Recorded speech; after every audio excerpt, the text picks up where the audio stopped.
Series की शुरुआत होती है जिमिन प्रांत से, जहां खुदाई में एक प्राचीन मूर्ति मिली है। गवर्नर उस जगह को टूरिस्ट स्पॉट में बदलना चाहता है।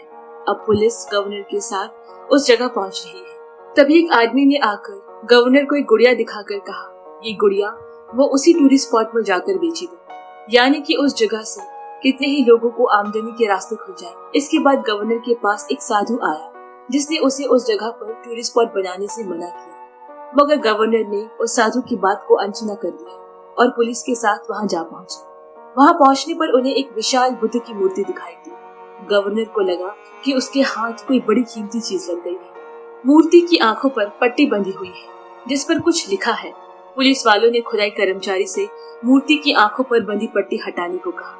ऐसा करते ही आसमान में घने बादल छा गए, मानो बारिश होने वाली हो, और वहां ढेर सारे कौवे जमा होने लगे। अगली सुबह मूर्ति को ले जाने के लिए ट्रक में लाद दिया गया है। वॉनसुक नाम का ड्राइवर मूर्ति को पानी से धो रहा है। तभी उसकी नजर मूर्ति की आंखों पर पड़ी। उसे लगा मानो वो उसी की तरफ घूर कर देख रहा हो। अगले ही पल मूर्ति के ऊपर एक कौवा आकर मंडराने लगा। वॉनसुक ने उसे पानी से हटाने की कोशिश की, पर वो हटा नहीं। फिर वॉनसुक के पास एक आदमी पैसे लेकर आया। उस आदमी को भी ऐसा लग रहा है जैसे मूर्ति उसी की तरफ घूर रही है। दूसरी तरफ एक आदमी काम के लिए निकल रहा है। उस दिन उस आदमी की प्रेग्नेंट वाइफ को बेचैनी सी हो रही थी, मानो कुछ गलत होने वाला हो। वो आदमी दरअसल एक टैक्सी ड्राइवर है। जब वो घर से निकलकर अपनी टैक्सी चलाने लगा तो मूर्ति ले जा रहे ट्रक ने उसकी कार को टक्कर मार दी। उस टैक्सी ड्राइवर ने ट्रक ड्राइवर पर चिल्लाना शुरू किया। उसी वक्त उसकी नजर मूर्ति की आंखों पर पड़ी, जिनसे वो नजरें हटा नहीं पाती। किसी और जगह डोक्यांग नाम का लड़का अपनी माँ से नाराज है। वो अकेला ही स्कूल जाने के लिए घर से निकल पड़ा। डोक्यांग की माँ ने उसे मनाने की कोशिश की, तब जाकर वो उनकी कार में बैठा। दूसरी तरफ किसी यूनिवर्सिटी में मिन नाम का प्रोफेसर इसी टॉपिक पर लेक्चर दे रहा है कि प्राचीन मूर्तियों को कैसे संभाल कर रखा जाता है। लेक्चर के बाद जब प्रोफेसर क्लासरूम से बाहर निकला तो कुछ बच्चों की भीड़ नजर आती है। वो बच्चे किसी आदमी की बातें सुन रहे हैं जो प्राचीन मूर्तियों के रहस्य के बारे में बता रहा है। मिन की नजर उस आदमी पर पड़ती है। उसका नाम जॉन है। जॉन ने सुपरनैचुरल चीजों पर काफी स्टडीज की हुई थी। उसने मंथली स्ट्रेंज स्टोरी नाम की मैगजीन भी पब्लिश कर रखी है। वो स्टूडेंट को कन्विंस कर रहा है कि वो उसकी मैगजीन खरीदे, पर किसी ने उसकी मैगजीन खरीदी नहीं। हमें पता लगता है कि जॉन प्रोफेसर मिन का दोस्त है। वो जॉन को दो साधुओं से मिलवाता है क्योंकि वो जानता है कि जॉन के पास हिस्ट्री से जुड़ी काफी नॉलेज है। उन साधुओं ने बुद्धिज्म के ऊपर पढ़ाई की है। उनमें से एक का नाम ईल है और दूसरे का सांगवान। दोनों जॉन से उसकी मैगजीन के बारे में पूछते हैं क्योंकि उसने उसमें उसी बुद्ध मूर्ति के बारे में लिखा है। वो साधु जॉन को बताते हैं कि वो मूर्ति असल में श्रापित है। उन्होंने गवर्नर को खुदाई करने से रोका, मगर उसने साधुओं की बात नहीं मानी। फिर वो लोग जॉन को मूर्ति की आंखों पर बंधी पट्टी की तस्वीर दिखाता है जिस पर कुछ लिखा हुआ है। जॉन कहता है कि ये तिब्बती भाषा है, तो मैं इसे ट्रांसलेट करने के पैसे लूंगा। साधु उसे पैसे और अपना कार्ड देकर चले जाते हैं।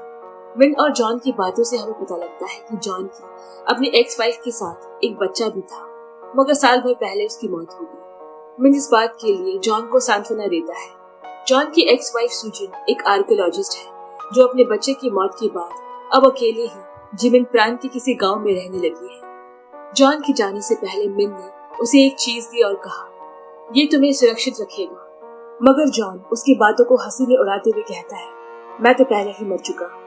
इधर सुजिन अपने लिए कुछ खरीदने बाजार जाती है। अचानक उसकी नजर एक गुड़िया पर पड़ती है जिसे देखकर उसे कुछ याद आता है।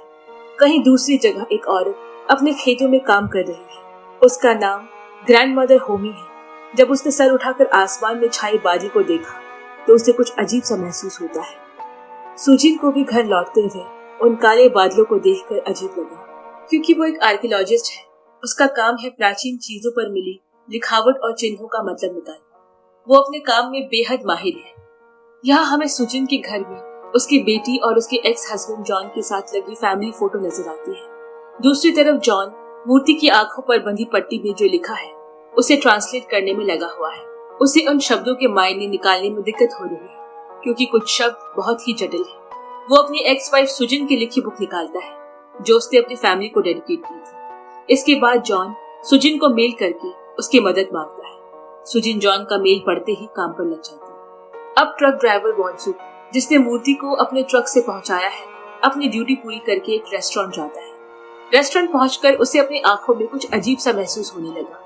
ड्रिंक करने के बाद वॉन्गसुक को और बेचैनी से होने लगती है। उस रेस्टोरेंट का ओनर, जो कि वॉन्गसुक का दोस्त भी है, ने उसे पूछा कि क्या तुम ठीक हो, क्योंकि बाहर बारिश भी बहुत हो रही है।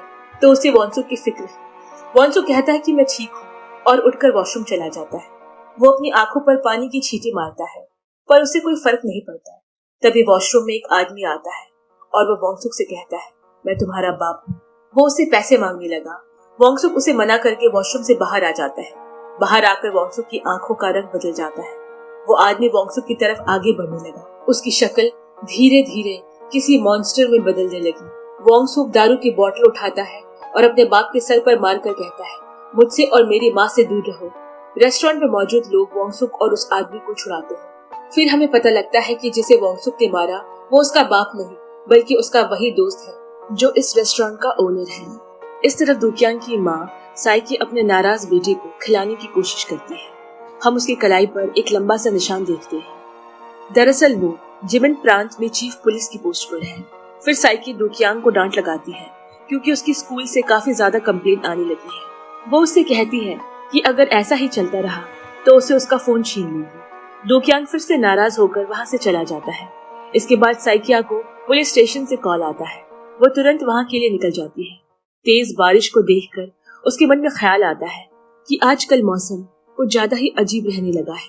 ये कोई मामूली बारिश नहीं लगती। साइकिया की कार की खिड़की भी बर्फ का गोला टकराने से टूट जाती है। वो टैक्सी ड्राइवर जिसने उस मूर्ति की आंखों में देखा था, वो भी साइकी के आसपास अपनी टैक्सी चला रहा है।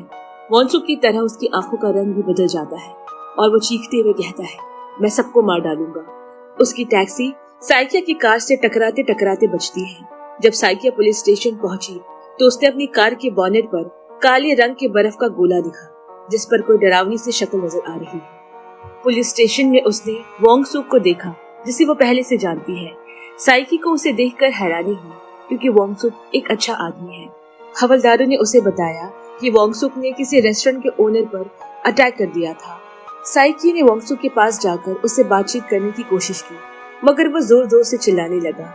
कुछ देर बाद जब वो शांत हुआ तो साइकिया को लगा कि अब वो ठीक है, पर तभी उसने साइकिया पर भी अटैक करने की कोशिश की। इस दौरान वॉन्गसुक का हाथ जख्मी हो गया। साइकी तुरंत एम्बुलेंस बुलाकर उसे हॉस्पिटल ले गई। हॉस्पिटल के स्टाफ ने साइकिया को बताया कि वॉन्गसुक जैसा कोई केस उन्होंने कभी नहीं देखा है। यहाँ सुजिन के घर गांव की एक औरत ने आकर उसे टाउन हॉल चलने को कहा, क्योंकि लोग काली बारिश से परेशान हैं और इस बात का हल ढूंढने सभी इकट्ठा हो रहे हैं। सुजिन पहले तो हिचकिचाती है, फिर उस औरत के साथ टाउन हॉल चलने को राजी हो गई। काली बारिश ने गांव में खूब नुकसान करवा दिया है। उसकी वजह से कई खेत उजड़ गए और लोग सड़क हादसों का शिकार बनते जा रहे हैं। टाउन हॉल पहुंचकर सुजिन ने देखा कि वहाँ कोई कल्चरल फेस्ट होने वाला है, क्योंकि गवर्नमेंट ने उस बुद्ध मूर्ति को वहाँ लाकर रख दिया है ताकि पब्लिक आकर उसे देख सके। टहलते हुए सुजिन उस मूर्ति के सामने जा पहुंची और उसकी आंखों में देखने लगी। अब किसी और जगह योंगजू नाम के आदमी की नींद टूटती है। वो जाकर देखता है उसकी माँ किसी आदमी के साथ है। वो आदमी योंगजू को देखकर चौंक जाता है। उसकी माँ बताती है कि ये उसका बेटा है जो कल ही जेल से बाहर आया है। फिर योंगजू अपनी माँ से पैसे मांगता है। उसकी माँ उसे वहाँ से निकल जाने को कहती है। वो योंगजू से कहती है कि तुम्हें सुधरने की जरूरत है। योंगजू अपनी माँ से कहता है, सुधरने की जरूरत मुझे नहीं आपको है, ये प्रोस्टिट्यूट बनना बंद करो। इस बात पर योंगजू और उस आदमी के बीच हाथापाई हो जाती है। योंगजू उसे एक घूसा मारता है और वहाँ से चला जाता है। बाहर निकलकर वो देखता है कि मौसम कुछ ज्यादा ही खराब हो गया है। इसके बाद योंगजू अपने दोस्त को कॉल करके कहता है कि उसे दुक्यांग नाम के लड़की की तलाश है, क्योंकि वो उसे मारना चाहता है। योंगजू का दोस्त कहता है दुक्यांग ने किसी से लड़ाई कर ली है, जिसके चलते अब उसे सजा दी जा रही है। वो टाउन हॉल में वॉलंटियर के तौर पर काम कर रहा है। ये सुनते ही योंगजू टाउन हॉल की तरफ निकल पड़ता है। जॉन अपने बेटे की चीजों को देखकर उसे याद करता है। इसके बाद वो अपनी कार स्टार्ट करने की कोशिश करता है, पर वो स्टार्ट नहीं होती। यहाँ मॉनेस्ट्री में वो साधु उस मूर्ति की तस्वीर को देखकर बातें कर रहे हैं कि इसकी आंखों की पट्टी पर शायद कोई मंत्र लिखा है, जिससे कि वो आत्मा जो इस मूर्ति के अंदर है वो किसी को नुकसान न पहुंचा सके। मूर्ति की आंखों से पट्टी हटाने की वजह से अब वो आत्मा लोगों पर अपना असर दिखाने लगी है। उन साधु को पता है कि मूर्ति को टाउन हॉल में डिस्प्ले किया गया है। दुकियांग को पनिशमेंट के तौर पर टाउन हॉल की साफ सफाई का काम दिया गया है। जब वो वॉशरूम गया तो कुछ लड़कों ने आकर उसे घेर लिया और साथ चलने को कहा। दुकियांग जेब से अपना फोन निकालने की कोशिश करता है, पर उसे याद आता है कि वो तो उसकी माँ ने ले लिया है। फिर वो लड़के जैसे तैसे दुकियांग को पकड़कर योंगजू के पास ले जाते हैं। यहाँ मोंग ईल अपनी मोनास्ट्री के हेड से मिलता है और उसे उस श्रापित मूर्ति के बारे में बताता है। उसका हेड उसे कहता है कि तुम ये काम यही रोक दो, क्योंकि गवर्नर का कॉल आया था। उसने कहा है कि वो लोग उस मूर्ति को कल्चरल फेस्ट में डिस्प्ले करना चाहते हैं ताकि लोग उसे देख सकें, और वो चाहते हैं कि साधु इस चीज में दखल अंदाजी ना करे। मोंग ईल को इस बात का डर है कि इतने लोगों के सामने कहीं वो श्रापित मूर्ति उन्हें नुकसान ना पहुंचाए। मॉन्स्ट्री का हेड उसे ये भी कहता है कि तुम उस मूर्ति की इतनी चिंता क्यों कर रहे हो, शायद तुम्हें मीडिया से पॉपुलर होना है। जिसपे मोंग ईल कहता है मीडिया को इस बात में कोई दिलचस्पी नहीं है, सिर्फ एक जॉन की मैगजीन ही है जिसने इसके बारे में कुछ लिखा है। यहाँ योंगजू के लड़के दुकियांग की पिटाई कर रहे हैं। योंगजू उसे चाकू दिखाकर कहता है अपनी माँ से कहना मैं उनसे मिलने आऊंगा। दुकियांग कहता है हमें अकेला छोड़ दो, हमें शांति से जीने दो। ये सुनते ही योंगजू उसे जोर का थप्पड़ मारता है। तभी वहाँ कुछ लोग आते हैं और योंगजू उनसे बातें करने में उलझ जाता है और यहाँ दुकियांग वहाँ से निकल जाता है। अगली सीन में आप देखते हैं कि दुकियांग अपने सुपरवाइजर के पास जाकर कहता है कि उसका काम खत्म हो गया है, मगर सुपरवाइजर पुलिस से बातें कर रहा है। दुकियांग सुपरवाइजर से बात करने की कोशिश करता है, मगर वो उसे वहाँ से चले जाने को कहता है। वहाँ आए उन पुलिस ऑफिसर में से एक का नाम किम है, जिसकी नजर बुद्ध मूर्ति की आंखों में पड़ जाती है। इधर मोनास्ट्री में मोंग सांगवान की चिल्लाने की आवाज आती है। जब मोंग ईल वहाँ पहुंचा तो देखा कि मोंग सांगवान के कमरे में एक बुद्धा पेंटिंग लगी हुई है जिसकी आंखों से खून बह रहा है। उसे लगा कि ये तो किसी बुरी घटना की ओर इशारा कर रहा है। फिर मोंग सांगवान ने मोंग ईल को वो आर्टिकल दिखाई जिसमें उस दिन हुई भयंकर काली बारिश के बारे में लिखा है। इधर सुजिन की नजर उस मूर्ति की आंखों की पट्टी पर पड़ी जो उसके बगल में पड़ी थी। सुजिन ने कर्मचारियों से कहा कि आपको इसे हटाना नहीं चाहिए था और वहाँ से चली गई। वहाँ अंदर कुछ लोग बैठे दिखाई दिए जो उस काली बारिश के ऊपर चर्चा करने के लिए आए हैं। उनमें से एक वो आदमी है जिसने सुजिन की बेटी को अपने ट्रक से उड़ाया था। सुजिन उसे देखते ही वहाँ से चली गई और जॉन को कॉल करके पूछती है कि वो कहाँ है। जॉन सुजिन से कहता है कि उसकी कार स्टार्ट नहीं हो रही, लगता है मैकेनिक बुलाना पड़ेगा। फिर सुजिन जॉन से पूछती है कि वो आदमी जिसने हमारे बेटी का एक्सीडेंट किया था क्या वो जेल से छूट गया है। जॉन उसकी बात सुनकर दंग रह गया। फिर सुजिन ने उसे बताया कि वो इस वक्त हॉल टाउन आई है और वो आदमी भी यही मौजूद है।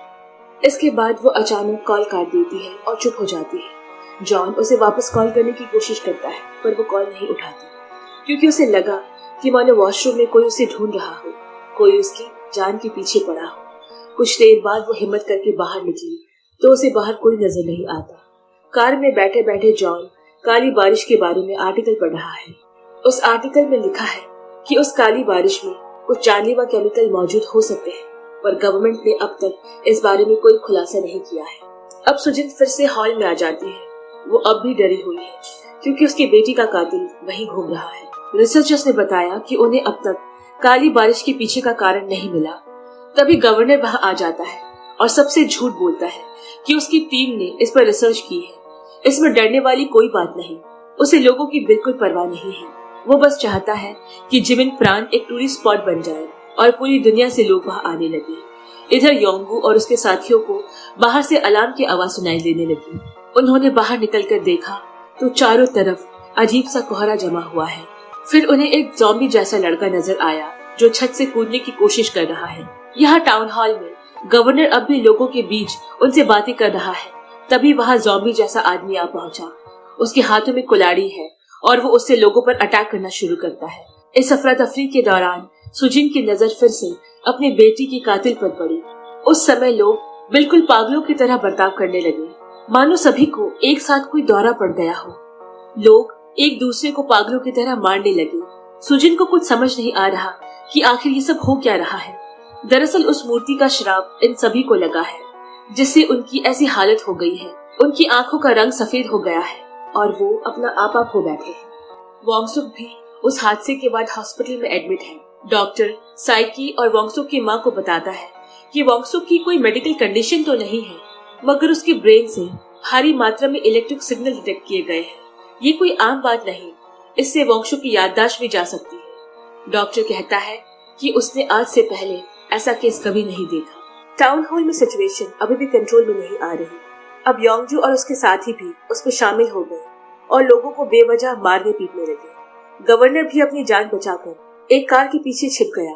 तभी उसकी एक टीम मेंबर ने पेन से अपने एक और साथी पर अटैक कर दिया। ये देखकर गवर्नर वहां से भाग निकला। योंगजू पर इस श्राप का कोई असर तो नहीं हुआ, पर वो अपने मजे के लिए लोगों की जान लेने लगा। जो लोग श्राप से ग्रसित नहीं हुए थे उन्हें बिल्डिंग के अंदर लौट जाने को कहा गया। सभी बिल्डिंग की तरफ दौड़े। सुजिन देखती है कि कोई दुक्यांग पर अटैक कर रहा है, तो वो उसका हाथ पकड़कर उसे अपने साथ बिल्डिंग के अंदर ले गई।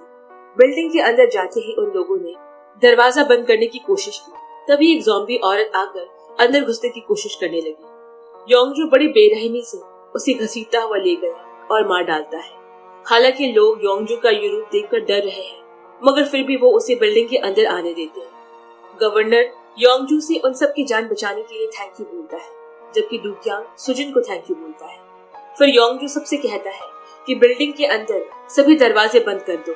इस बीच सुजिन को फिर से उसकी बेटी का कातिल नजर आता है। वो उसे देखकर बेचैन हो जाती है। दुक्यांग समझ जाता है कि सुजिन का बर्ताव कुछ ठीक नहीं। वो उसे पूछने की कोशिश भी करता है, पर सुजिन वहां से चली जाती है। इसके बाद वो अपने आप को एक बड़े से मैदान में अकेला पाती है, जिसके चारों तरफ धुंध की चादर जमी है। कुछ देर बाद उसे एक ट्रैफिक सिग्नल नजर आता है। फिर वो घर लौट आती है, अपनी बेटी को ढूंढने की कोशिश कर रही है, मगर अचानक उसकी बेटी का कातिल उसके घर का दरवाजा खटखटाने लगा। वो डरकर दरवाजा लॉक कर देती है और हाथ में चाकू लिए एक कोने में खड़ी हो जाती है। कुछ देर बाद दरवाजा खुला और सुजिन की बेटी अंदर आई। उसे देखते ही सुजिन के हाथ से चाकू छूटकर नीचे गिर गया। फिर वो अपनी माँ को एक गुड़िया दिखाकर कहती है, ये गिफ्ट मैंने पापा के लिए बनाया है। तभी वहाँ कोई आ जाता है, जिसके बाद सुजिन अपनी बेटी को लेकर छिप जाती है। टाउन हॉल बिल्डिंग में मौजूद सभी लोगों के फोन पर गवर्नमेंट की तरफ से एक मैसेज आता है कि कुछ समय के लिए कोई भी जिमिन प्रांत न जाए। लोगों का डर इसे बढ़ने लगा। योंगजू भी कुछ परेशान सा नजर आ रहा है। वो और दुक्यांग दोनों नोटिस कर रहे हैं कि सुजिन के हाव भाव अजीब से होते जा रहे हैं। यहाँ जॉन अपनी कार रिपेयर करवाने के बाद टाउन हॉल जा रहा है, जबकि न्यूज देखकर मॉन्क्स को हैरानी हो रही है कि मूर्ति की आंखों से पट्टी हटा दी गई है। जगह जगह पर पुलिस तैनात किए गए हैं ताकि कोई भी जिमिन प्रांत में घुसने की कोशिश न करे। जॉन की कार को भी अंदर आने से रोक दिया जाता है। यहाँ हमें पता लगता है कि साइकी भी वहीं पर है। वो अपने घर जाना चाहती है। पुलिस चीफ होने के बावजूद साइकी को एंट्री देने से मना कर दिया गया, जिससे वो गुस्सा हो गई। गवर्नर पुलिस को कॉल करने की कोशिश करता है, मगर कोई इसका कॉल रिसीव नहीं करता। योंगजू सबको बताता है कि मुझे लगता है उस दिन जो काली बारिश हुई है ये उसी का असर है। शायद उस बारिश के पानी में कोई वायरस है जिसकी चपेट में ये लोग आ गए हैं। फिर वो सभी से कहता है कि जिन लोगों पर वायरस का असर हुआ है हमें उन्हें यही खत्म कर देना चाहिए ताकि यह वायरस और न फैल सके। दुक्यांग देखता है कि सुजिन की हालत बिगड़ती जा रही है। इधर सुजिन के दिमाग में कोई और ही कहानी चल रही है। वो देखती है कि वो और उसकी बेटी अलमारी के अंदर छिपे हुए हैं। तभी एक आदमी हाथ में छुरा लिए अलमारी के बाहर से झांक रहा है। कुछ देर बाद वो वहां से चला जाता है। सुजिन बाहर निकलकर उसका पीछा करने लगी। वहां हॉल में सुजिन बेहोश हो जाती है, जिसे देखकर यूजिन कहता है कि शायद ये भी वायरस का शिकार हुई है, हमें इसे भी मार डालना चाहिए। दुक्यांग उसे ऐसा करने से रोकता है, लेकिन यूजिन दुक्यांग पर ही बरस पड़ता है। यहाँ जॉन, साइकिया और बाकी लोग अब भी पुलिस से एंट्री देने की जिद कर रहे हैं। तभी जॉन सुजिन को कॉल लगाता है। दुक्यांग तुरंत कॉल उठाकर जॉन को बताता है कि सुजिन बेहोश हो गई है। यहाँ दुक्यांग का नाम सुनते ही साइकी जॉन का फोन उसे छीन लेती है। फिर बात करने पर उसे यकीन होता है कि ये उसी का बेटा दुक्यांग है। वो अपनी माँ को बताने ही वाला होता है कि वो कहाँ पर है कि गवर्नर उससे फोन छीन लेता है। फिर वो साइकी से कहता है कि वो तुरंत पुलिस की टीम को भेजे और इन सबको वहां से बाहर निकाले। साइकी गवर्नर से कहती है कि वो दुक्यांग का ध्यान रखे। जॉन को भी यह सुनकर तसल्ली मिलती है कि उसकी एक्स वाइफ सुजिन साइकिया के बेटे के साथ है। इसके बाद साइकिया जॉन को बताती है कि उसे टाउन हॉल जाने का शॉर्टकट रास्ता मालूम है। फिर वो दोनों उस तरफ निकल जाते हैं। इधर गवर्नर एकदम निश्चिंत हो जाता है। उसे लगता है कि पुलिस जल्द ही वहां आ जाएगी। वो योंगजू से भी कहता है कि तुम अब बिना वजह के लोगों को मारना बंद करो। जब योंगजू लोगों से पूछता है कि कौन कौन उस काली बारिश में भीगा था, तो कुछ लोगों ने अपने हाथ खड़े कर दिए। योंगजू एक एक कर उन सब के हाथ बांध देता है। कोई उसके सामने बोलने की हिम्मत नहीं करता, गवर्नर तक नहीं, डूक्यांग भी अपने आप को लाचार महसूस करता है। अगले सीन में हमें फ्लैशबैक दिखाया जाता है जिसमें हमें पता लगता है कि डूक्यांग और योंगजू एक समय में बेस्ट फ्रेंड हुआ करते थे। दोनों हर समय बाइक पर एक दूसरे के साथ यहाँ वहाँ घूमा करते। एक दिन योंगजू डूक्यांग को बताता है कि वो अपनी माँ से नफरत करता है। वो हर दिन नए नए मर्दों के साथ घर आती है जो योंगजिन के साथ मारपीट करते हैं। फिर वो अपनी जेब से एक चाकू निकाल कर डूक्यांग को दिखाता है और कहता है कि मैं हर वक्त इसे अपने पास रखता हूँ ताकि खुद को उन लोगों से बचा सकूँ। इसके बाद योंगजू माहौल को हल्का करने के लिए डूक्यांग से मजाक में कहता है कि तुम कभी मुझसे रेसलिंग में जीत नहीं सकते। प्रेजेंट में गवर्नर भी योंगजू की हाँ में हाँ मिला रहा है। उसने उन सबको बंदी बनाकर रखा है जो उस काली बारिश में भीगे थे। यहाँ कार में बैठी साइकी बारिश के बारे में आर्टिकल पढ़ती है जिसमें लिखा है कि यह बारिश शायद आर्टिफिशियल बारिश हो जो टेररिस्ट ने करवाई हो। उन्होंने कोई केमिकल मिलाकर पूरे जिमिन प्रांत पर यह नकली बारिश करवाई हो जिससे कि लोग ज़ॉम्बी की तरह बर्ताव करने लगे हैं और एक दूसरे के जान के दुश्मन बन गए। टाउन हॉल के बाहर अब भी अफरा तफरी मची है, लोग खून में लथपथ हो चुके हैं। उस जगह के आसपास धुंध की एक मोटी सी परत जम गई है। बिल्डिंग में बैठे लोग न्यूज में देखते हैं कि लोगों के इस हालत की वजह हाल ही में हुई बारिश हो सकती है। योंगजू को अपने आप पर गर्व महसूस होता है क्योंकि उसी ने सबसे पहले इस बात को बता दिया था। तब एक आदमी कहता है कि मेरी बस टाउन हॉल के बाहर खड़ी है, हम चाहे तो उसमें बैठकर यहाँ से निकल सकते हैं। योंगजू कहता है कि उससे पहले हमें उन लोगों को मारना होगा जिन्हें हमने बांध कर रखा है। सुजिन को फिर से कोई पुराना किस्सा याद आ गया। एक बार वो प्राचीन मूर्तियों के ऊपर सेमिनार कर रही थी। लंच के दौरान उसे जॉन का कॉल आया। उसे एक मीटिंग अटेंड करनी है जिस वजह से वो उनकी बेटी को स्कूल से पिक नहीं कर पाएगा। सुजिन जॉन की बात सुनकर नाराज हो जाती है। उसके पास और कोई रास्ता नहीं, वो तुरंत सेमिनार छोड़कर अपनी बेटी को स्कूल से लेने चली जाती है। लेकिन उसके जाने से पहले बहुत देर हो चुकी है। सुजिन की बेटी जब बस से उतरी उसे अपने मम्मी पापा में से कोई नजर नहीं आया, जिससे वो परेशान हो गई। सुजिन ने सिग्नल से ही अपनी बेटी को देख लिया था। वो कार से उतरकर जैसे ही उसकी तरफ आगे बढ़ने लगी, उसी वक्त एक ट्रक ड्राइवर ने आकर उसकी बेटी को टक्कर मार दी। सुजिन की बेटी ने उसी की आंखों के सामने अपना दम तोड़ दिया। प्रेजेंट टाइम में साइकी और जॉन टाउन हॉल की तरफ आगे बढ़ रहे थे। जॉन ने उसकी बेटी की वही गुड़िया अपनी कार में लटका रखी है। एक गहरी सुरंग से गुजरते वक्त उन्हें धुंध नजर आई। जॉन कार रोककर अपनी गाड़ी से बाहर निकला और काली बारिश से जमा पानी देखने लगा। साइकी उसे बताती है कि जिस दिन बारिश हुई तब एक काली बर्फ का गोला उसकी कार से आ टकराया। उस पर किसी की शक्ल बनी हुई थी। वो लोग ये बातें कर ही रहे थे कि अचानक वहां कौवों का तांता लग गया। देखते ही देखते कई सारे कौवों ने उन्हें घेर लिया। वो कौवे उन पर हमला करने लगे। साइकी और जॉन भागकर वहां मौजूद घर में घुस गए।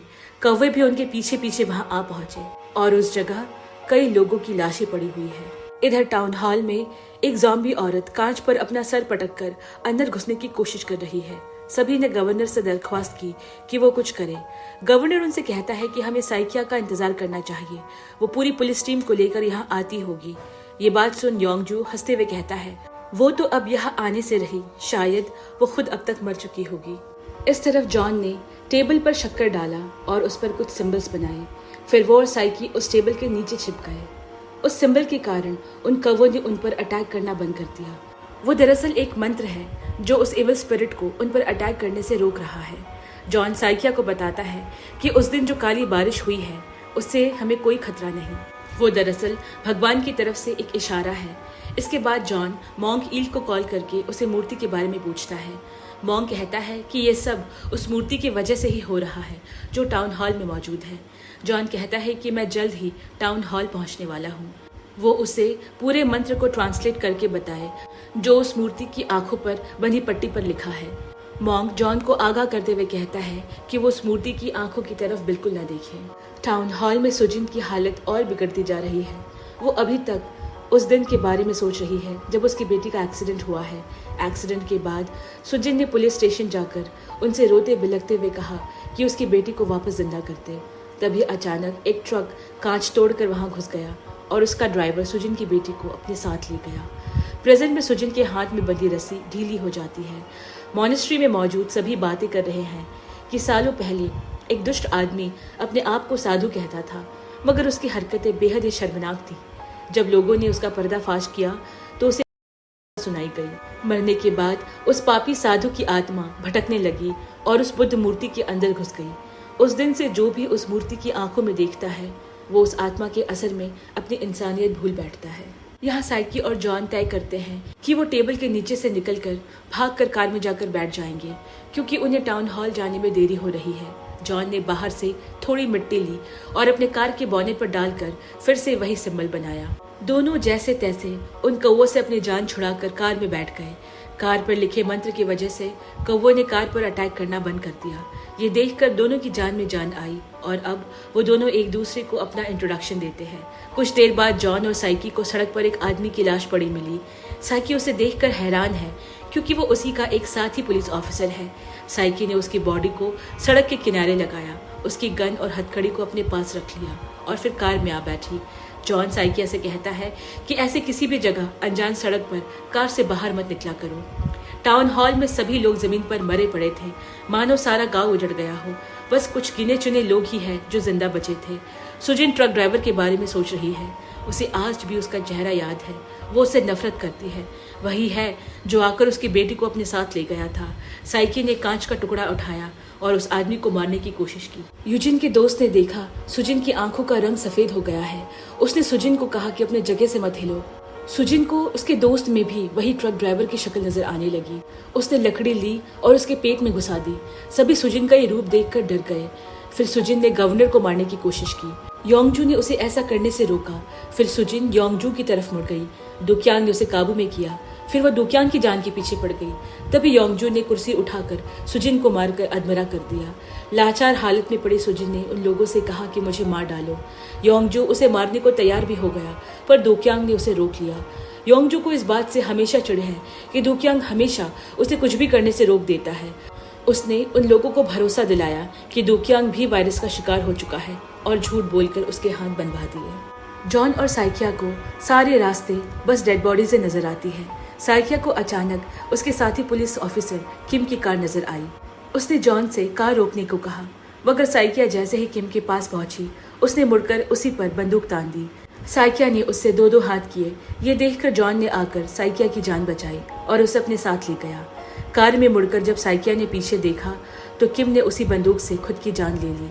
जॉन ने फिर साइकिया को समझाया कि वो आगे से किसी पर भरोसा ना करे।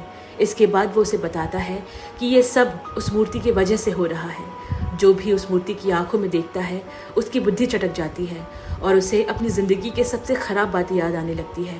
वो साइकिया को ये भी बताता है कि इस दुनिया में कोई भी चीज़ को स्पिरिट अपने काबू में कर सकता है, चाहे वो स्पिरिट अच्छी हो या बुरी। ये कहने के बाद वो अपनी बेटी की दी गुड़िया की तरफ देखने लगा। यहाँ टाउन हॉल में सभी बेहोश पड़ी सुजिन को देख रहे हैं। योंजू को डर है कि कहीं वो बंधे हुए लोग भी सुजिन की तरह ज़ॉम्बी ना बन जाए। गवर्नर सबसे कहता है क्यों ना इन्हें मारने की बजाय हम इन्हें बिल्डिंग के बाहर छोड़ दें। बाहर मौजूद ज़ॉम्बीज खुद ही इन पर अटैक करके इन्हें मार डालेंगे। योंगजू को गवर्नर का आइडिया पसंद आया, मगर हमेशा की तरह दुक्यांग ने इसका विरोध किया। उसका कहना है कि ऐसा करना किसी मर्डर करने से कम नहीं होगा। इस बात पर एक बार फिर दुक्यांग और योंगजू के बीच मारपीट शुरू हो गई। दोनों लड़ते लड़ते उस मूर्ति के सामने जा पहुंचे। बाहर ज़ॉम्बी बन चुकी ग्रैंडमदर होमी ने टाउन हॉल की बिल्डिंग को चारों तरफ केरोसिन डाल दिया और बिल्डिंग को आग लगा दी। अंदर दुक्यांग से मारपीट के दौरान योंगजू से वो कांच टूट गया जिसमें वो मूर्ति रखा हुआ था। कांच के टूटते ही सभी लोगों की नजर मूर्ति पर पड़ी और वो उसे देखते रह गए। उसी वक्त बाहर से एक बड़े से धमाके की आवाज सुनाई दी। इधर जॉन और साइकिया टाउन हॉल के करीब पहुंचते जा रहे हैं। उन्हें टाउन हॉल बिल्डिंग से धुआं निकलता हुआ दिखाई दिया। धुआं देखकर जॉन अपनी कार और तेज दौड़ाता है। उसी वक्त जॉन को मॉन्क ईल का कॉल आया। वो जॉन से कहते हैं कि उसे इन सब का इलाज मिल गया है। उसे मूर्ति की आंखों को किसी भी तरह ढकना होगा, मगर ध्यान रहे ऐसा करते वक्त तुम उसकी आंखों में बिल्कुल मत देखना। ये करते वक्त वो सभी मॉन्क मिलकर कुछ मंत्रों का जाप करेंगे जिससे उस मूर्ति में मौजूद इविल स्पिरिट कमजोर पड़ जाएगी। जॉन तुरंत उसकी बात मान गया। फिर वो कार के बाहर निकला और कुछ कागज के टुकड़ों को उसने बाहर जमे हुए कीचड़ में लपेटा और अपने साथ रख लिया। ये देख साइकी भी उसकी मदद करने लगी। इसके बाद साइकी और जॉन फिर टाउन हॉल की तरफ बढ़ने लगे। टाउन हॉल में ब्लास्ट होने की वजह से फायर अलार्म बजने लगा। योंगजू को अचानक उस बस के बारे में याद आता है जो बाहर खड़ी है। वो सबसे बस में जाने को कहता है, लेकिन जो बारिश का शिकार हुए हैं वो उन्हें वहीं रोक लेता है। सभी बस की तरफ दौड़ते हैं सिवाय दुक्यांग के, जो जमीन पर बेहोश पड़ी सुजिन के बगल में बैठा हुआ है। योंगजू जाने से पहले उसे अपनी छुरी निकाल कर देता है। उसे अचानक वो समय याद आ जाता है जब वो और दुक्यांग दोस्त हुआ करते थे। वो उसे कहता है कि ये छुरी तुम्हें बाकी लोगों से बचाएगी। इतना कहकर वो बस की तरफ बढ़ जाता है। दुक्यांग जमीन पर पड़ा चाकू उठाते ही उसकी आंखों का रंग सफेद होने लगा, मानो वो भी ज़ॉम्बी में तब्दील हो गया हो। बिल्डिंग के बाहर इतना कोहरा जमा होता है कि योंगजू, गवर्नर और बाकी लोगों को कुछ भी नजर नहीं आता। वो एक दूसरे का हाथ पकड़कर आगे बढ़ने लगे। तभी एक ज़ॉम्बी आकर उनमें से एक पर अटैक करता है। वो लोग उस शख्स को उस ज़ॉम्बी के पास छोड़ देते हैं और आगे बढ़ जाते हैं। कुछ दूरी पर चलने के बाद आखिर उन्हें बस मिल जाती है। हालांकि सभी बस तक नहीं पहुंच सके क्योंकि कईयों को तो ज़ॉम्बी पकड़ लेते हैं। एक ज़ॉम्बी योंगजू के दोस्त को भी पकड़ लेता है जो बस में चढ़ने ही वाला था, लेकिन योंगजू उसकी परवाह किए बिना बस का दरवाजा बंद कर देता है। अब जैसे ही बस चलने लगी उन सभी को लगा कि वो बच जाएंगे, मगर तभी उनकी आंखों में कुछ अजीब सा महसूस होने लगा। बस के ड्राइवर का आंखों का रंग भी सफेद हो जाता है और वो तेजी से बस को दौड़ाता है ताकि सामने आ रही जॉन और साइकिया की गाड़ी को टक्कर मार सके। योंगजू उसे रोकने के चक्कर में स्टीयरिंग व्हील को पूरा मोड़ देता है, जिससे बस पलट जाती है। साइकी ये देखकर बस वालों की मदद करने की सोचती है, पर जॉन उसे समझाता है कि शायद बस ड्राइवर पर मूर्ति का श्राप लगा हो, इसीलिए उसने सारे पैसेंजर्स को मारना चाहा। बस के पलटते ही सभी लोग जख्मी हो गए। वो गुस्से में योंगजू पर अटैक करना शुरू कर देते हैं। योंगजू उन्हें और बेरहमी से मारता है। कुछ देर बाद वो बस से बाहर गिरकर बेहोश हो गया। बेहोश पड़ी सुजिन को जब होश आया, वो ज़ॉम्बी बने दुक्यांग को देखती है जो उस पर हमला करने को तैयार है। यहाँ जॉन मॉन्क ईल को कॉल करता है और अपना फोन स्पीकर पर डाल देता है। वो साइकी से भी कहता है कि अपनी आंखें बंद कर ले और मूर्ति को न देखे। मोनास्ट्री के सारे मॉन्क इकट्ठा हो गए और जोर जोर से मंत्रों का जाप शुरू कर दिया। फिर जॉन अपनी कार तेजी से सीधा टाउन हॉल के अंदर घुसा देता है। उसकी कार ठीक उस मूर्ति के सामने आकर रुकी। इन सब से दुक्यांग, जो साइकी को छुरा घोंपने ही वाला था, उसका ध्यान भटक जाता है। जॉन कोशिश करता है कि वो किसी भी हालत में मूर्ति की आंखों में न देखे। वहीं दूसरी तरफ साइकी दुक्यांग को इस हालत में देखकर डर जाती है। इस चक्कर में उसकी मूर्ति की आंखों पर नजर पड़ गई। दुक्यांग अपनी माँ को देखते ही पीछे की तरफ हटने लगा। यहाँ जॉन कीचड़ से लदे कागज के टुकड़े को लेकर उन मूर्ति की आंखों में चिपकाने की कोशिश करता है। बंद आंखों से जैसे तैसे वो इस काम को पूरा करता है। साथ ही स्पीकर पर पूरे जोर शोर से मंत्रों की आवाज गूंज रही है। इधर दुक्यांग अपनी माँ को मारने की कोशिश करता है। साइकिया भी पूरा जोर लगाकर उसे रोकती है, मगर दुक्यांग उससे कई ज्यादा ताकतवर होता है, इसीलिए वो उसके सामने कमजोर पड़ने लगी। दुक्यांग को वह रात याद आती है जब वो योंगजू के साथ अपनी बाइक पर कहीं जा रहा था और पुलिस की गाड़ी उनका पीछा करने लगी। योंगजू स्पीड में बाइक भगाता है, जिससे दोनों रोड की बगल वाली झाड़ी में जा गिरते हैं। पुलिस उन्हें पकड़ने दौड़ती है। दुक्यांग को ये देखकर हैरानी हुई कि वो पुलिस ऑफिसर कोई और नहीं बल्कि उसकी माँ है। पुलिस को देखते ही दुक्यांग और योंगजू वहाँ से भाग निकलते हैं। प्रेजेंट में साइकिया जैसे तैसे अपने बेटे को काबू में करती है, पर खुद उस मूर्ति के असर में आने लगती है। वो अपनी गन निकालकर दुक्यांग के सामने निशाना तान देती है। दुक्यांग के दिमाग में अभी भी अपनी माँ का वही चेहरा नजर आता है जो उस रात उसे अरेस्ट करने आई थी। भागते भागते दुक्यांग का पैर फिसल जाता है और उसकी मॉम उसे पकड़ लेती है। साइकी भी उस रात दुक्यांग को देखकर चौंक गई थी। उसे नहीं पता था कि उसके बेटे की चोरों के साथ दोस्ती है। मूर्ति की आंखों को ढकने के बाद जॉन धीरे धीरे अपनी आंखें खोलता है। साइकी, जो अपने बेटे की जान की दुश्मन बनी है, अचानक से बेहोश हो जाती है। फिर जॉन तिब्बती भाषा में मूर्ति के ऊपर कुछ लिखना शुरू करता है। लिखने के बाद वो साधु से कहता है कि उसका काम पूरा हुआ। ये सुनते ही सारे साधु मंत्रों का जाप करना बंद कर देते हैं। इसके बाद दुक्यांग और साइकी को होश आता है। ऐसा लगता है मानो वो फिर से नॉर्मल हो चुके हैं। बाकी लोग भी बेहोशी से बाहर आते हैं। जॉन सुजिन के पास जाकर उसे जगाने की कोशिश करता है। वो उससे माफी मांगता है क्योंकि उसे आने में इतनी देर लगा दी। कुछ देर बाद सुजिन अपनी आंखें खोलती है। फिर टाउन हॉल में लगे फायर शावर से पानी बरसने लगा। जॉन सुजिन से कहती है कि वो मूर्ति की आंखों में ना देखे। ये कहकर वो चेक करने जाता है कि उसने जो पेपर्स मूर्ति पर चिपकाए थे वो अभी भी लगे हुए हैं या नहीं। अब होता यूँ है कि जॉन जब मूर्ति को देख रहा है, उसी वक्त एक चिपकाया हुआ पेपर का टुकड़ा गिर जाता है और जॉन की नज़र मूर्ति की आंखों पर पड़ जाती है। दुक्यांग और साइकिया फिर से ज़ॉम्बी में बदल जाते हैं और एक दूसरे पर अटैक करने लगते हैं। बीच में कुछ सेकंड्स के लिए साइकिया जब नॉर्मल होती है तो वो अपने बेटे को हक कर लेती है और उसके हाथों में हथकड़ी डाल देती है। फिर अगले ही पल वो वापस जॉम्बी बन जाती है और दोनों में हाथापाई चलने लगी। इस दौरान दुक्यांग की नज़र उसकी मॉम के हाथ पर लगे जख्म के निशान पर पड़ती है। फिर से वो उस रात को याद करता है जब उन्होंने उसे पकड़ लिया था। दुक्यांग उस दिन अपने आप को बचाने के लिए कुछ नहीं कर पाया। तभी योंगजू वहां आता है और दुक्यांग को बचाने के चक्कर में साइकी के हाथ पर चाकू से वार कर देता है। दुक्यांग डर जाता है और जोर से चिल्लाकर अपनी माँ को पुकारता है। जब योंगजू को पता लगा कि वो पुलिस अफसर दरअसल दुक्यांग की माँ है तो उसे कुछ समझ नहीं आता कि वो क्या करे और वह दुक्यांग को वहीं छोड़कर भाग जाता है। अब प्रेजेंट में दुक्यांग और साइकी के बीच अभी भी हाथापाई चल रही है। दोनों लड़ते लड़ते दीवार से जा टकराते हैं और जमीन पर गिर जाते हैं। दोनों की हालत अधमरी सी हो गई है। इधर जॉन मूर्ति की आंखों में देखे ही जा रहा है। अचानक उसे सुजिन पीछे से आवाज लगाती है और पूछती है कि तुम्हें इतनी देर कहाँ लग गई? तुम्हारी वजह से आज हमारी बेटी हमारे बीच नहीं है। जॉन कहता है कि उसे इस बारे में कोई बात नहीं करनी। फिर सुजिन एक स्पाइडर मॉन्स्टर में बदल जाती है और जॉन पर अटैक कर देती है। जॉन उसे देखकर चिल्लाने लगा।